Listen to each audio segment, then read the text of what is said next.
Welcome to RFP Data Grid's online contract training course. During this session, you will learn how to find county, state, and federal contracting opportunities within your scope of work. You will learn the difference between business to consumer, subcontracting, and business to business type contracts. You will learn the difference between RFPs, RFIs, RFQs, and how to respond accordingly. You will also learn a little bit more about RFP Data Grid and how we can help your business grow. You will learn about additional RFP support services that are available to you, as well as additional online training courses that are provided through RFP Data Grid. With that being said, let's begin. Hello, my name is Jerry Price. I'm a senior contract specialist with RFP Data Grid. I specialize in commercial contracting across various sectors nationwide. I also spearhead state and federal contracting foundation courses for small business owners. During this session, you will learn the who, what, when, where, and how of the contract world. You will learn, we will teach you about reviewing contracts and how to respond accordingly. Again, if you need any additional information or any additional training, please go to www.rfpgrid.com/register now. At RFP Data Grid, our goal is to help small business owners find state, county, and federal contracting opportunities within their scope of work and service areas. So once we find those contracting opportunities for your small business or for your business, you would then review the contracting bid and then respond or submit a solicitation based off of the scope of work identified within the contract. Now, if you do need additional help with creating your bid response, RFP Data Grid can help. We can assist you with drafting a solicitation response, redlining. We can assist you with pricing models, as well as sourcing local and national subcontractors that may be willing to work with you on a contract if and when you submit a bid and if and when the contract is awarded to your organization. Again, for additional training, please go to www.rfpgrid.com, click on the register or workshop registration button, and from there you will have two options: on-site training and online training. Please pick whichever additional training sources or curriculum you would like to pursue. At RFP Data Grid, we have a business creed, and our business creed is very simple. Starting a business actually isn't that hard. The hard part is trying to convince yourself that you actually have what it takes as a business owner to make your business successful. Your goal is to identify some opportunities that are within the marketplace so you can scale. Again, your goal is to also leverage or identify your core competencies, what you're good at, and leverage what you're good at around your key resources, which may be your labor or your employees, your staff, your equipment, your workflow process, to figure out how you can offer those services to another business through business to business type contracting, which is through RFPs, RFQs, or RFIs. Now, RFP Data Grid is not a general contractor. We do not apply for contracts and then, if awarded, subcontract work out to local vendors. However, what RFP Data Grid is we help you find state and federal contracting opportunities within your scope of work and service areas. We basically eliminate you having to find those contracting opportunities searching various different databases. Our goal is to allow you to do what you do best, and that is perform your services or issue your products and continue your business, while on the back end, RFP Data Grid contract specialists will do all the work for you by finding those contracting opportunities that fall within your scope of work, and we send those contracts over to you so you can review them accordingly. In this slide, you will actually see RFP Data Grid's actual business model. Again, as mentioned, we find state and federal contract opportunities by searching various different databases. It can be federal, state, county, or local. We will then send those contracting opportunities over to our clients so that they can review those contracts. And once our client review the contract. If they decide to respond to the bid or submit a bid response, they would then submit their template or solicitation to the entity that actually issued the solicitation. And if they are awarded the contract, our client or you will work directly with the entity that issued the solicitation.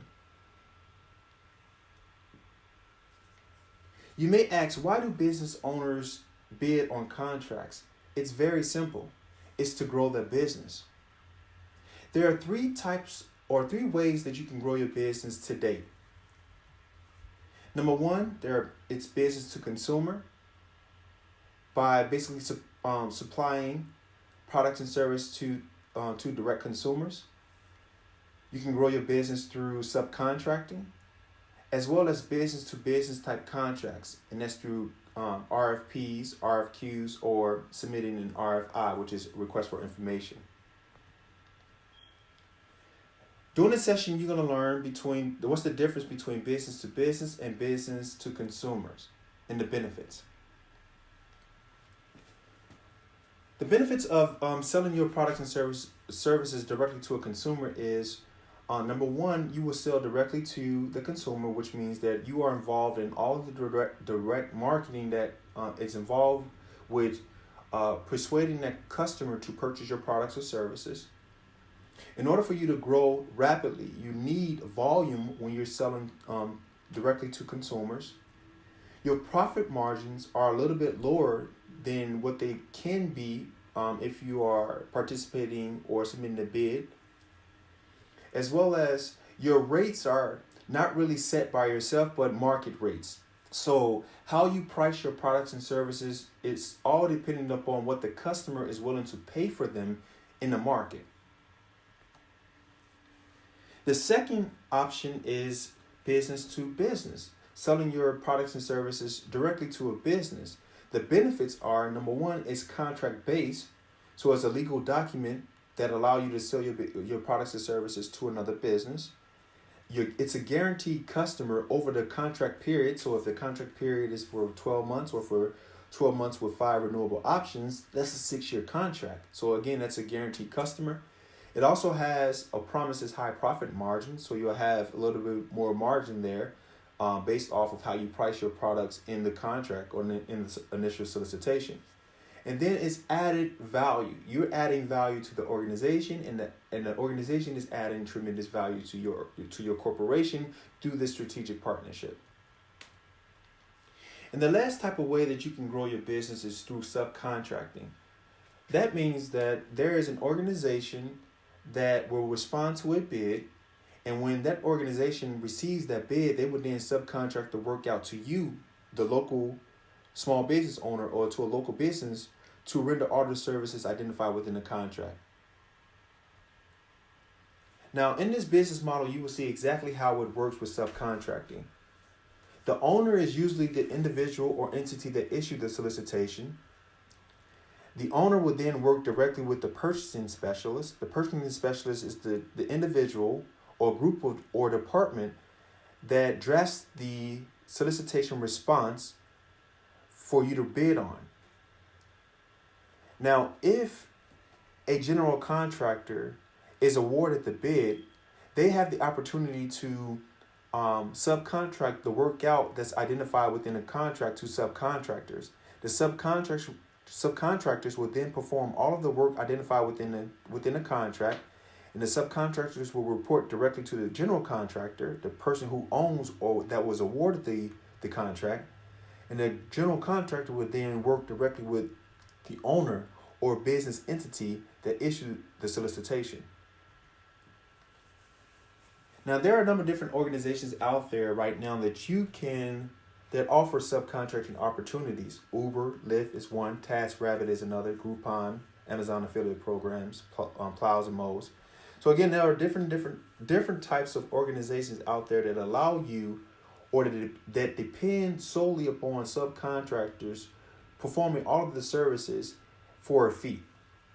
Fiverr, TaskRabbit, Upwork, Udemy, Plows and Mows, Home Advisors are just a few organizations out there. Now, here are the benefits of subcontracting, as well as the not so good benefits, the problems. The benefits with subcontracting is number one, it's a guaranteed revenue stream for your business, so you don't have to worry about reporting matrix or reporting to the organization that issued the solicitation. Your job is just to perform the work identified within the scope of work, and then when you complete the task based off of the frequency, you would then report your work or submit your work orders to the general contractor. Now, with subcontracting, your profit margins will be a little bit lower because, again, the general contractor gets paid first, and then they pay their subcontractors. With subcontracting, you're promised a lot of work, but again, in order for you to meet your margins, you have to get volume, and subcontracting offers you volume, but at the cost of lower margins. Now, the problems with subcontracting is, number one, the general contractor will use your insurance to identify themselves from any claim that come against your organization. It's less profit margins for you, which means that the general contractor will take between 35 to 45% margin from the contract up top before they actually give you the rest, which are basically pennies on the dollar for the volume of work that needs to be done within the scope of work. If you do perform poorly under the contract, the general contractor can terminate you or terminate their agreement with you immediately and just hire another subcontractor to perform the work. Again, it's more work in volume for less pay. And again, the subcontractor is the last individual to get paid after the general contractor is compensated for their contract.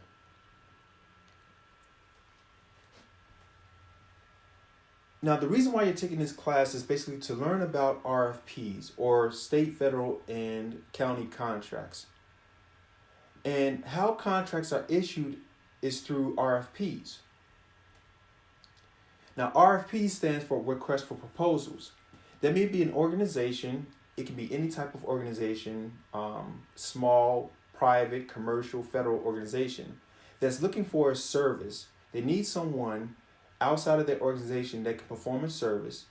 In exchange, they're willing to give you a contract so that they don't have to worry about it. You, the independent contractor, will render all of the services identified within the contract and will report back to the organization that issued the solicitation.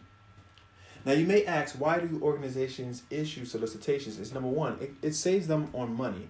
If they can hire a subcontractor or a contractor to perform the work, they really don't have to hire employees or take their employees away from the day-to-day tasks to render the services that you will be performing under the contract. For you, it's a benefit because it's a solidified contract and promises value for you to grow your business, and it's a strategic partnership. Again, here's a model that justifies why individuals or organizations issue solicitations. Number one is it is a federal document. It saves money. It's a great idea. It gets to the point in the solution. The organization may have a problem and they come to you, the contractor, to provide the solution. Again, it assists you with guaranteed revenue for your business over the contract period, and it's based off of your solicitation response. Now, any organization at any time in any industry can issue a RFP, request for proposal. It can be a federal entity, it can be a commercial industry, it can be, again, as I mentioned before, it can be a federal government entity that issues a solicitation. Anyone at any time can issue a solicitation if they're looking for services to be provided to their organization.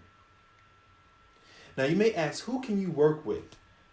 Now, there are different types of contracts on different levels: local contracts, state contracts, and federal contracts. Now, I want you to take for a moment just to think about, from the contracting officer's perspective, what type of contracts are out there for your organization. Let's take a look at this slide right now and and look at the picture closely. Can you identify all of the contracting opportunities that are available within this, that can be available just based off of this picture? I'm just going to give you a moment to review this the slide here.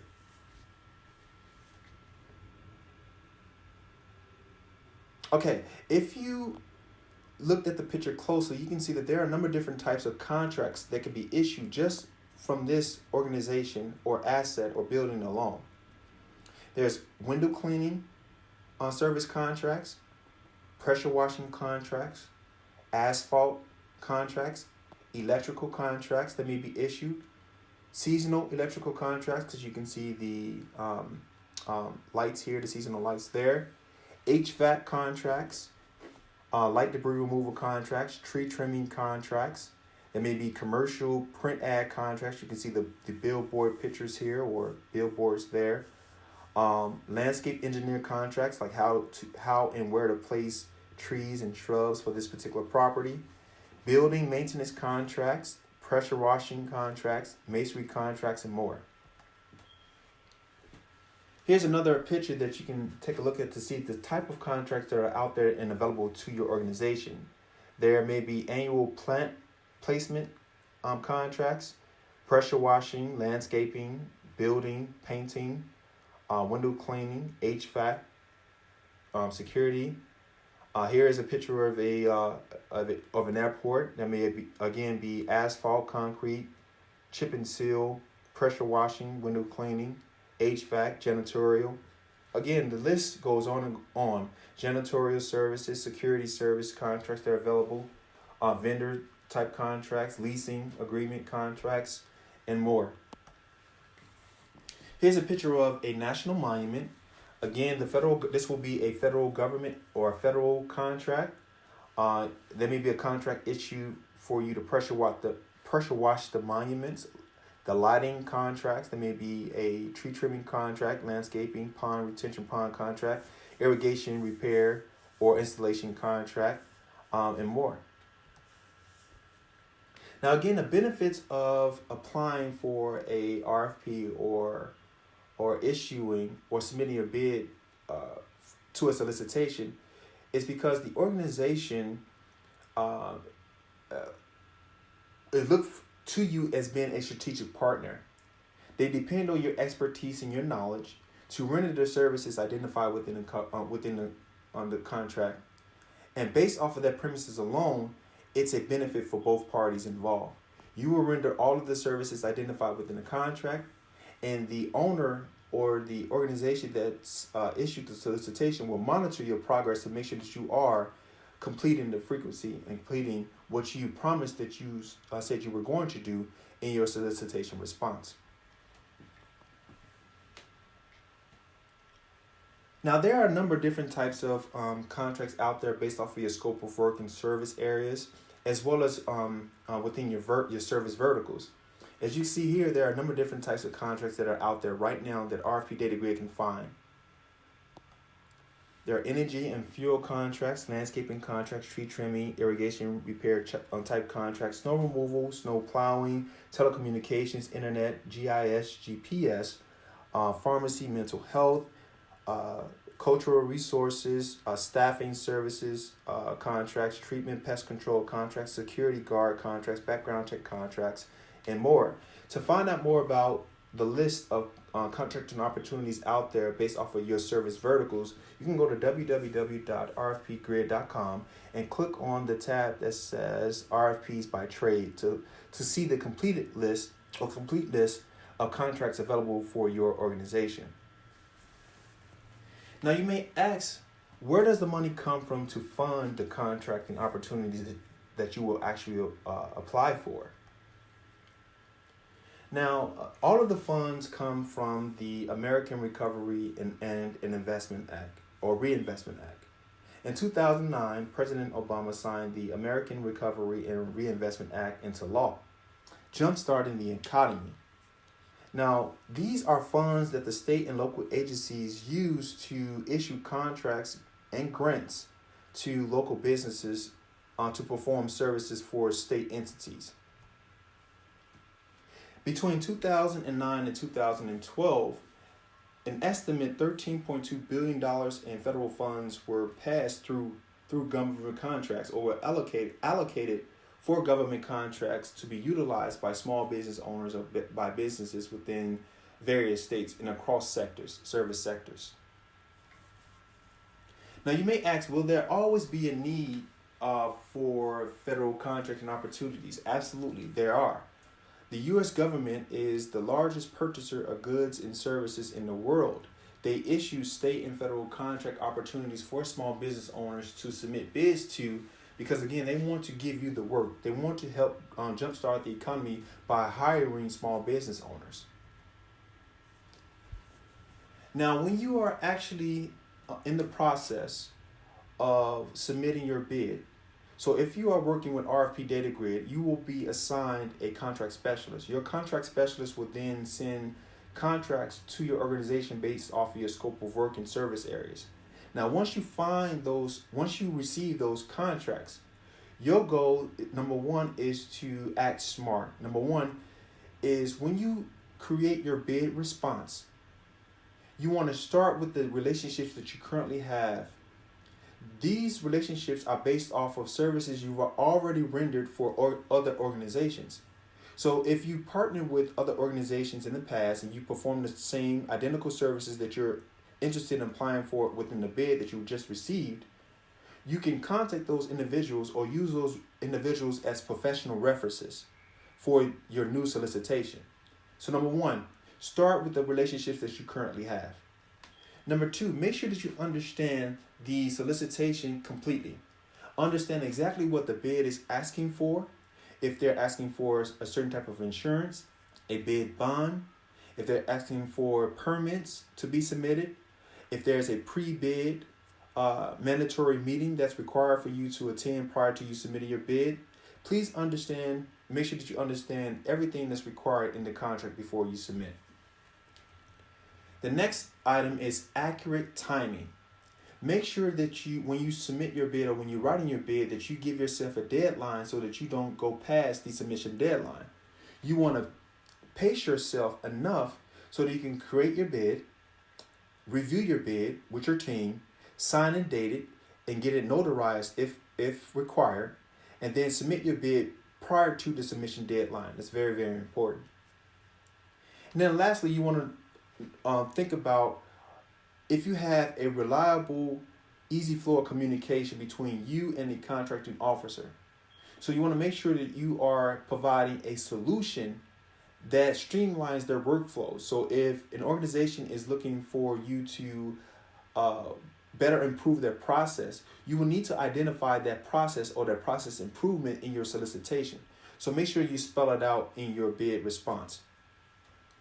Last but not least, you want to take your time when you are actually creating your bid response. This is very important, especially if you are using a bid template to respond to multiple solicitations at once. You want to make sure that you take your time. You respond to all of the key items that are identified within the contract. You want to also make sure that you provide the accurate pricing that they are looking for. If they're asking for a seasonal rate or a fixed rate, make sure that you understand what you have to respond to and submit your solicitation response accordingly. Now, there are two types of contracting opportunities within the contract world. Number one is fixed price contracts, and then the second contract opportunity is cost reimbursement contracts. A fixed price contract is basically usually a seasonal rate or a fixed per push rate or a fixed rate that you are offering for your in exchange to render the services identified within the contract. So these fixed rates basically cannot be renegotiated once your bid response has been submitted. You will basically perform all of the services identified within the contract based off of the rate that you said that you will actually perform the services on. So if it's $10,000 in a contract for 12 months, then you will render all of the services identified within the contract for $10,000. Cost reimbursement is the second type of contracting opportunity that's out there. Cost reimbursement is usually when a solicitation is issued and you provide a fixed rate, seasonal rate, or fixed rate to service the particular contract. Now, if additional services are required that are outside of the scope of the organization need and they're dependent on you to provide that service, if you supply that service, you can then charge the customer that cost back. So it's cost reimbursement. So there's those costs will basically being reimbursed if those services are needed from the organization.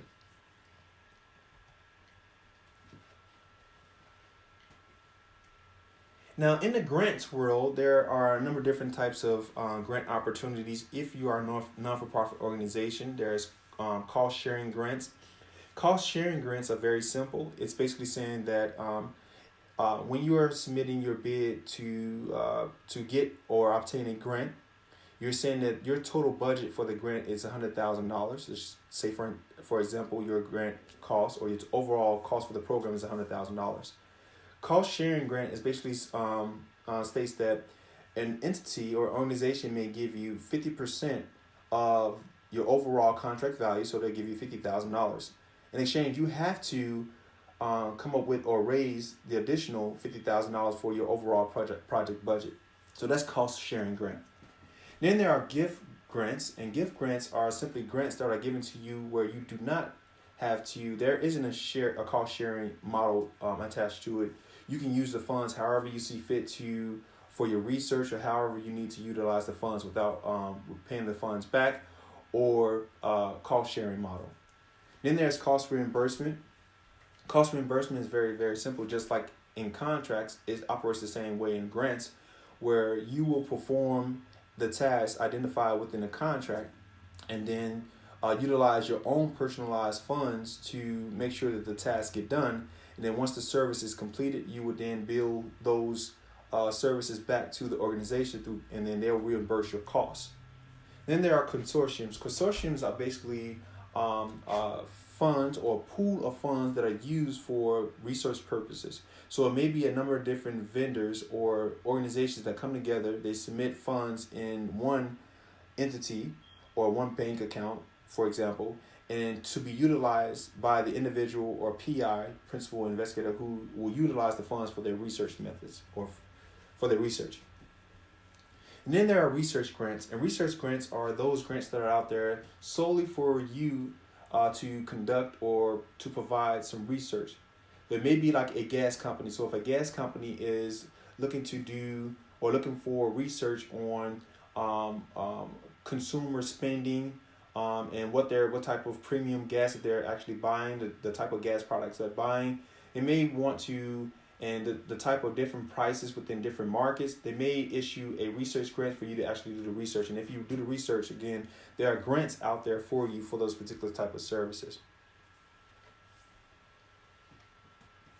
Now, knowing details about the various types of contracts that are available to you is very key. Because if you know about the different types of contracts, you can prepare your bid response accordingly. Now, there are a number of different databases that are out there that you can utilize to find state, federal, and county contracts. The most important one is FedBidsOps.gov. FedBidsOps.gov is a free website for anyone that's interested in doing business with the federal government. You can register as long as you have a SAMS and DUNS number. You can register, and once registered, you can search for state, federal, and county contracts working directly with with government entities. Now, you may ask, what's the difference between state and federal contracts? Number one, state contracts there is a low barrier entry, which means that there's not a lot of red tape to work directly with a state entity. It's less red tape.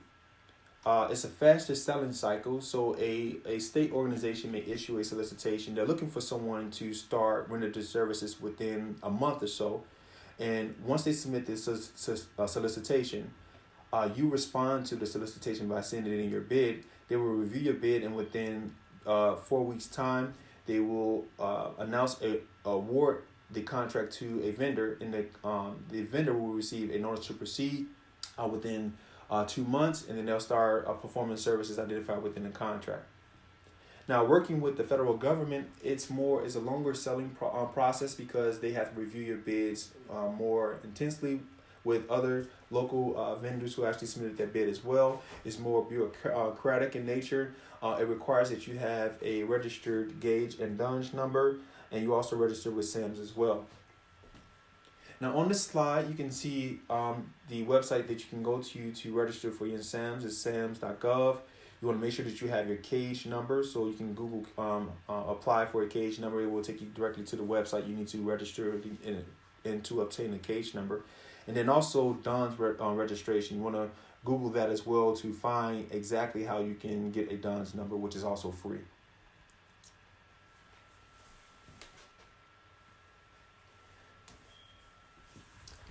In the next session, we're going to learn who exactly issues RFIs, RFQs, RFPs, and quick calls. And we're going to learn the difference between each type of contract and opportunity. RFPs stand for request for proposals. RFQs stands for request for quotations. RFIs stands for request for information. This is no award. ITBs are invitation to bid, quick calls, QCs, and job orders, JOC. So again, let's review that again. RFPs means request for proposals. So these will be in-depth proposals that you will submit. RFQs are usually just one pagers, and they're looking for an executive summary for you to provide them with a quote, and it's a fast turnaround time for them awarding a vendor the quote or the contract. RFIs will never equate to an award because it's just organizations looking for information from local vendors to see if there are individuals out there interested in doing work with the entity or with the corporation. Invitation to bid is just an invitation from an organization to local vendors to submit bids for work. Quick calls are just like RFQs, which are quotations, as well as job order contracts are also requests for quotations as well. Organizations that are looking for quotes. Now, a job order contract, a JOC, is usually for small to mid-sized projects. It's usually general contractors who supply or submit JOCs, and they contain a unit price book. So you'll provide prices based off of a unit matrix. You'll provide a description. It'll also identify the unit of measure. So if they're looking for a quantity, and then your unit price, you'll provide your unit price for each line item. Now, RFPs are more intense technical document that you have to put together as an organization. It usually takes 28 days posted on a state, federal, or government entity website or database. It takes 1 to 2 months for a technical review, so peer reviewers review your bid response, and then once your bid response has been graded, it takes 21 days for them to tentatively award a general contractor the award. And then after the notice to proceed has been issued or granted to the local contractor, the organization will then issue a purchasing order. Now, under no circumstance should you start rendering services under a contract until you have a purchase order. The second option is RFQ, which is a request for quote. It's fixed, limited scope of work, which means that again, they want you to get directly to the point of the services that you'll provide. They're looking for a quote, so the unit of measure may be quantity and the type of quantity that they're looking for. It's usually between 1 and 2 weeks for them to review your quote and your executive summary of the services you will provide. And it takes them about 7 days to submit or issue a purchasing order. Now, again, under no circumstance should you start issuing or rendering service under a contract until you have a purchase order. Now, if you're awarded a contract and you're integrated into the organization's system, you might start receiving work orders, but again, under no circumstance do you start rendering services until you receive a purchase order so you can bill for all of your services rendered. And lastly, there is RFI. An RFI is basically not a proposal, a contract at all. It's just an organization that's looking for information from local vendors that's interested or that may be interested in supplying them with this goods or products and services that they need. Now you may ask, how are RFPs, requests for proposals, RFIs, requests for information, and RFQs created? Number one, discovery.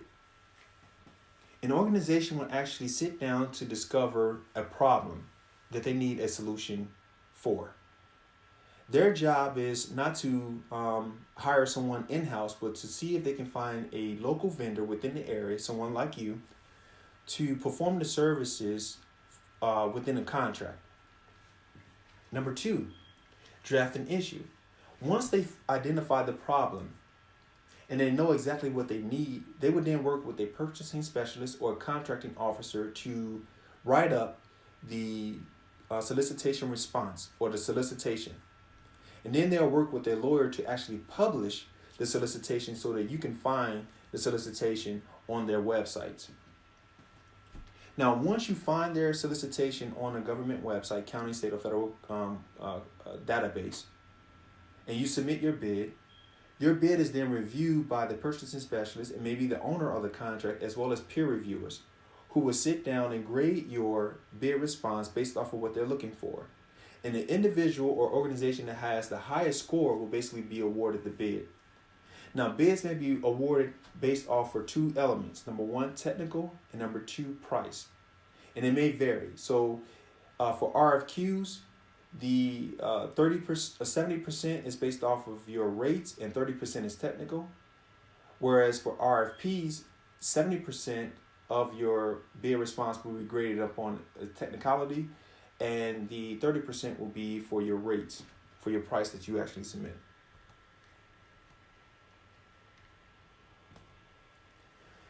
Now, in this slide, you can see exactly who will basically review and grade your bid response. And they're called peer reviewers, individuals who are compensated for their time to read through numerous contracts based off of, they can be subject matter experts who read through contracts to ensure the contract holder or the organization that issues the solicitation is receiving the best bang for their buck. So they hire individuals, subject matter experts, to review your contracts or your bids to figure out who they can work with, who will basically add the most value to their organization and provide the best solution at the most reasonable cost. In the standard RFP process slide, you can print this slide out and hang it up as well. It just recaps the RFP process from planning the RFP solicitation to actually awarding the contract to a local vendor.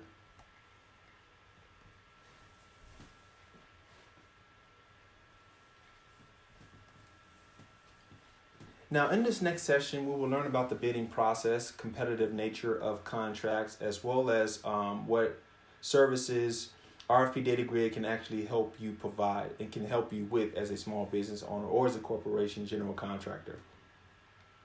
For additional workshop training courses, please go to www.rfpgrid.com/register now. Now, you may ask, how do I respond to an RFP? And that may be a great question. Number one, you want to do all of your research. You want to make sure that your pricing is very competitive, that you're not if you're looking to become a high price bid provider, you want to make sure that in the contract it doesn't state that they're looking for the lowest price provider, because then you will basically be disqualifying yourself. You want to make sure that you do all of the research. Read the contracts. If in the contract it says that they're looking for the lowest price provider, make sure that you can render the services and provide the quote that they're looking for at a reasonable price. The next feature is basically your features. What you're going to actually provide and offer the organization. So it's basically you're going to identify your features, what they're looking for, what they're asking for, and can you provide what they're asking for. You want to look at the frequency or the schedule. The schedule will basically be the frequency in which they need the services to be done. It may be reporting. So if you're a staffing organization, they want you to report how many individuals they were hired or onboarded for a particular month. It may be the schedule frequency for landscaping, tree trimming, like they'll let you know, identify within the contract how often you need to mow their lawn or trim their trees. It may be budget. Also, make sure that you if the organization on the contract has published their budget for this particular contract, make sure that your budget or your cost is aligns to what their budget is for this particular project. You want to also understand and learn about who the the key stakeholders are, and individuals you will work with in regards to the RFP process, and comparables. You want to also see who else is available within the market or within your service area that may or might also apply to the solicitation. So you basically know exactly who your competitors will be and what their rates may possibly be as well by doing additional research. All of these elements will contribute to your RFP being very, very successful. Now, in this next session, we're going to compare government market contracts to commercial contracts or commercial bids that are actually out there.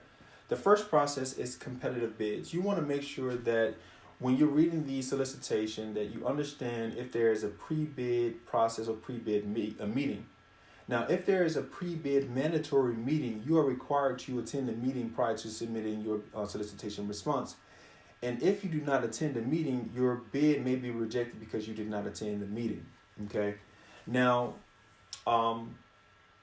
if some solicitations say that a pre-bid meeting is scheduled but it's not required, again, that means that you're not required to attend the pre-bid meeting, but you can still submit your bid response if you're not in the area. Now, you want to always review the specifics, the specifications for the contract. Number one, you want to make sure that you address the concerns that's identified within the contract. You want to make sure that you research or review any type of addendums or changes, clarification that was issued with the contract or after the contract was actually published. You want to make sure you attach or submit the addendums as well with your solicitation response.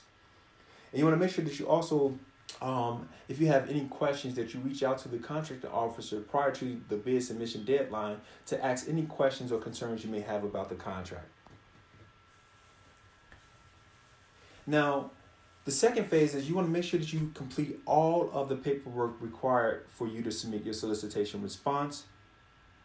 Certain bid documents may be rejected just because if you fail to or forget to sign a document, if you forget to get a document notarized, or if you did not include the addendum, your solicitation response can be rejected if you do not provide and submit all of the required documents that were issued with the solicitation. Now, during the competitive bidding process, you have to pay attention to, it's very, very important that you pay attention to when the submission deadline is due.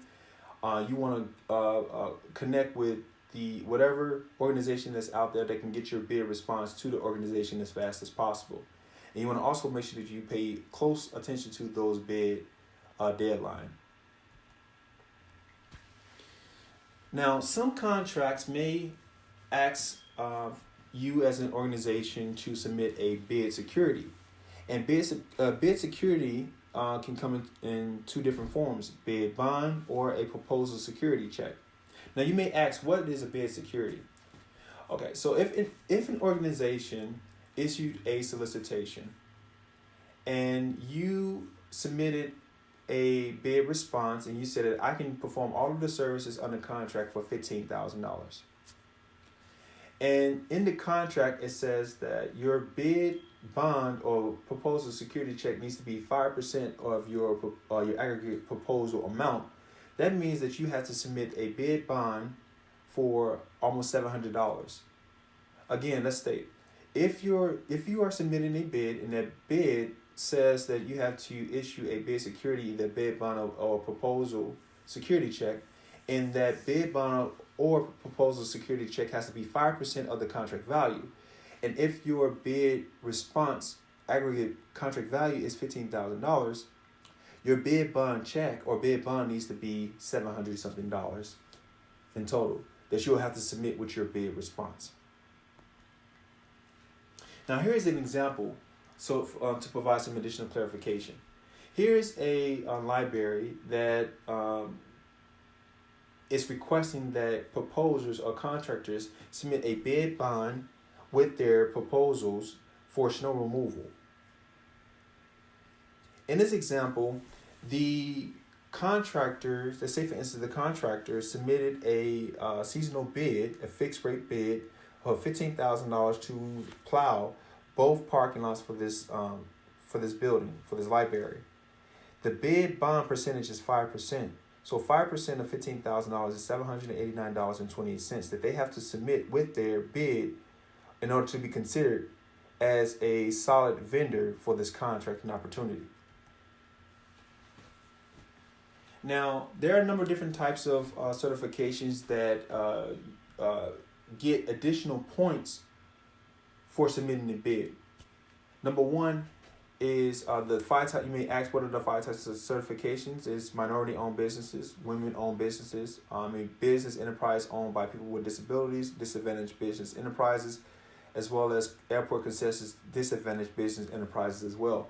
So if an organization is an organization at any time may say that they're looking for these funds or these type of contracts are being allocated or set aside for minority-owned businesses. If you are certified in a minority-owned business, you will have a high probability of getting that contract if and when you submit all of your certifications with your bid response.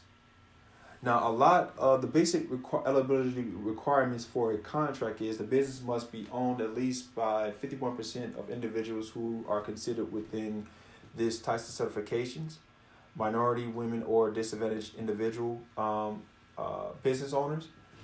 Also, 51% owned by or controlled by individuals with disabilities may have a high probability of getting a contract if the contract is set aside for those types of organizations. Now, if a general contractor submits a bid and they are not a MBE, WBE, or DBE organization, they will have to allocate or find an organization that's willing to partner with them as a subcontractor to render all of the services identified within the contract. And they have to allocate 51% of the contract value to that small business enterprise in order for them to be awarded that contract. Now, what would happen if the general contractor basically does not work with a minority-owned business and that contract was set aside for that those type of organizations? That general contractor can be penalized and their contract can actually be terminated because they're not partnering up with a subcontracting small business organization or disadvantaged minority-owned business. Contract monitoring and compliance. So you want to make sure that you are actually compliant if you're not a general contractor and the contract has been set aside for those type of organizations. The purchasing specialist or owner of the contract will contact the subcontracting organization to make sure that they are being compensated for services rendered underneath the contract. So they will do their checks and balances to make sure that you are being compliant and you are adhering to the scope of work identified within the contract, and you are paying the subcontractors accordingly based off of what you said you was going to do. So they will make sure that you are keeping your promise.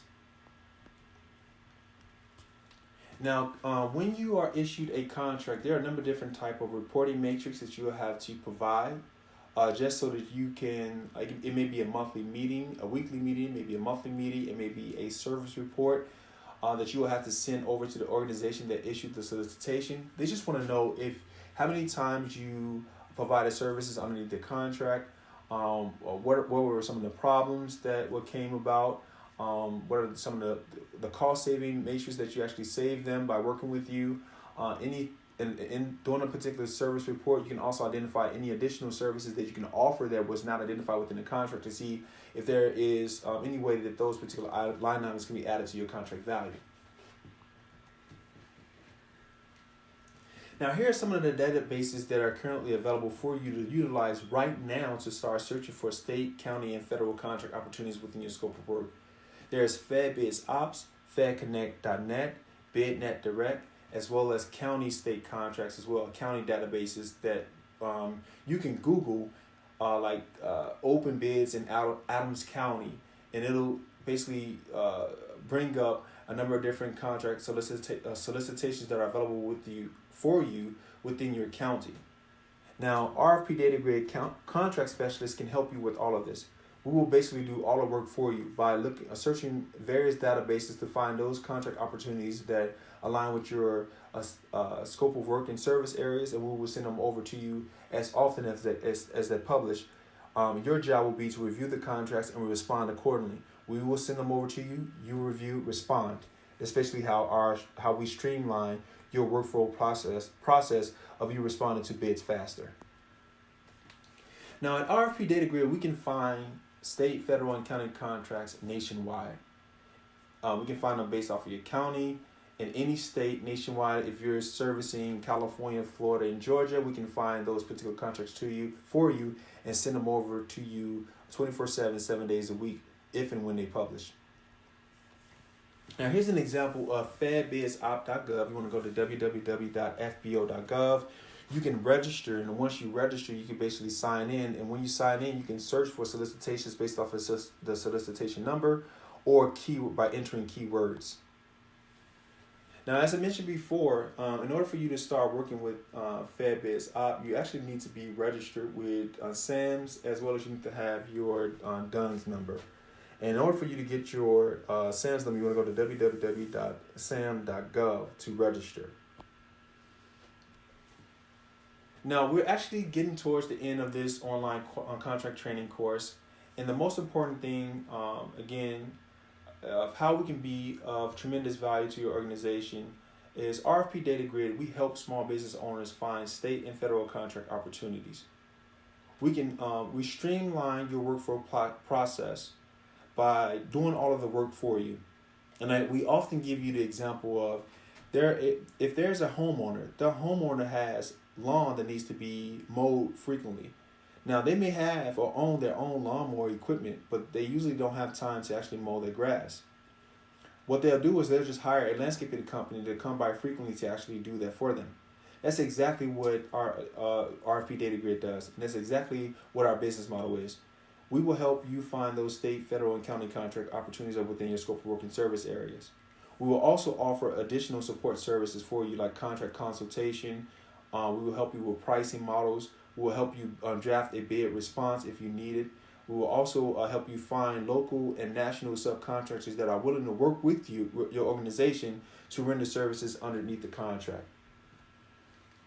Now, here's a list of our scope of services, the basis of what we do. Again, we find county, state, and federal contract opportunities for small business owners, our clients.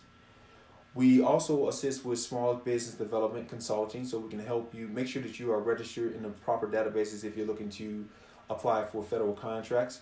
We do contract consultation, so if and when a contract specialist from RFP Data Grid send you over a contract and you need help understanding what the contract means, the contract value, the period of performance, we can also schedule some contract consultations for you as well. We also do RFP training and support services. The RFP training is through our online training courses, on-site training courses. We also do on-site training courses for executive teams so they can learn more about the contract world and how to respond accordingly to solicitations. Here's an example of how our database looks. So our database is solely based off of keywords. So in this example, we just typed in janitorial services, and we'll get a number of different types of contracts that are issued immediately based off of it will say if it's state, local, or if it's federal. We would simply just click on the highlighted area. It'll basically just take us to the contract. We'll download it and send it over to our clients. We're speeding up the process of you finding those contracts and opportunities. Here's another one where we just put in the keyword tree trimming services, and all of these contracts come up. We'll basically just click on the contract value, the line item. It'll bring up the contract. We'll send it over to our clients for review. We're speeding up the process. Our system allows us to do so. In the meantime, you can focus on finding valid and valuable contracts within your scope of work and service areas faster by utilizing RFP Data Grid. As I mentioned before, prior in the presentation, here is a look at our business model again. As a client, you will get assigned a contract specialist. Your contract specialist would then search various databases, federal, local, state, government contracts, local contracts, or databases to find solicitations that identify or align with your scope of work. Once we find those contracts, by searching a number of different databases. We will then send those contracts over to you, the client, to review. Now, once you review the contract, if you're interested in submitting your bid response, you would then review the contract, submit and get all of the documents signed, and then submit it back over to the entity that issued the solicitation. And if and when awarded that particular contract, you will work directly with the organization that issued the solicitation. And in the meantime, and in that process, RFP Data Grid Contract Specialist can assist you throughout the entire process of creating your bid response. Now, again, our capacity is we can find state, federal, and county contracts in any county, anywhere in the world. If you're a locally or nationwide business, we can help your business grow by finding those contract opportunities for you. We also provide additional support services. So in this example, there may be a lot of you that are not that own landscaping companies, but this is just additional services that we provide for exterior service management organizations who are landscaping companies, snow removal companies. We basically also provide or offer redlining services where we will redline the service area for you and provide you with a square footage of the service area so you can actually add your pricing, which basically equates to your bid, aggregate bid value for this particular contract. Again, here's a look at of what RFP Data Grid can do for your organization. Now, the additional support services, we also offer online workshops, on-site leadership training classes for executives in regards to online contract training, as well as we do research, pricing reports. We help draft RFP bid responses. We provide templates. We guide business owners in the right process, to the right databases so they can register for the DUNS and SAMS number. We educate business owners on contract verbiage, subcontracting models, and how to develop subcontracting agreements. We specialize in redlining service areas and provide service reports for our clients so they can submit with their invoices if required on their contract. We teach organizations and business owners how to draft RFP response templates so they can respond to bid templates faster or to solicitations faster. And we also offer online training courses as well. Now, once you identify a contract that you would like to apply for and you would like to get started, but you really don't have the financial means to get started, like you were awarded, say for instance, an organization awarded you the contract and you're ready to get started. However, you need some additional funding, like maybe $5,000, $10,000 to buy the additional supplies needed to render the services identified within the contract. You can actually contact your local vendors or peer-to-peer vending organizations or your local banking institution. You can go to them and take them the contract as well as the notice to proceed and your contract award and say that you need these additional funds available, or you need some additional funds to actually, because you were awarded a contract, and they may be willing to work with you based off of the interest rate. Again, it's all up to you. We're finally here at the last stage of our presentation. If you're looking for additional online training courses, please go to www.rfpgrid.com. Click on the workshop registration button, and in the section, which is right below on-site trainings, you want to click on online courses. Click on register now to view all of the classes that are available through RFP Data Grid. And our goal is to make sure to work directly with you to ensure that your business can grow exponentially. Here are a number of different vendors that you can utilize to obtain funding for if you are awarded a contract. Cabbage is one, Lending Tree, Ession is another. Now, once you receive a notice to proceed and you are granted or awarded a contract, you want to make sure that you sign all of your contract documents. You want to get your purchase order before you start rendering services on the contract. You want to provide a copy of the insurance on documents that are required for the contract. You want to also work directly with the contracting officer or purchasing specialist, individual that you will bill or invoice for the services that you render under the contract. And then you want to provide any type of reporting documents that are required as well. Again, RFP Data Grid can assist you with all of this entire process. Now, lastly, again, I want to thank you for registering for our online contract training course. For additional training, you want to go to www.rfpgrid.com. You want to click on the register workshop registration button, and then for a direct link, you can go to www.rfpgrid.com/register now, and then you'll see the online course line item. You will just want to click on register now to register for additional online contract training programs. If you have any additional questions, feel free to give us a call at any time. Again, my name is Jerry Price. I am a senior contract specialist with RFP Data Grid.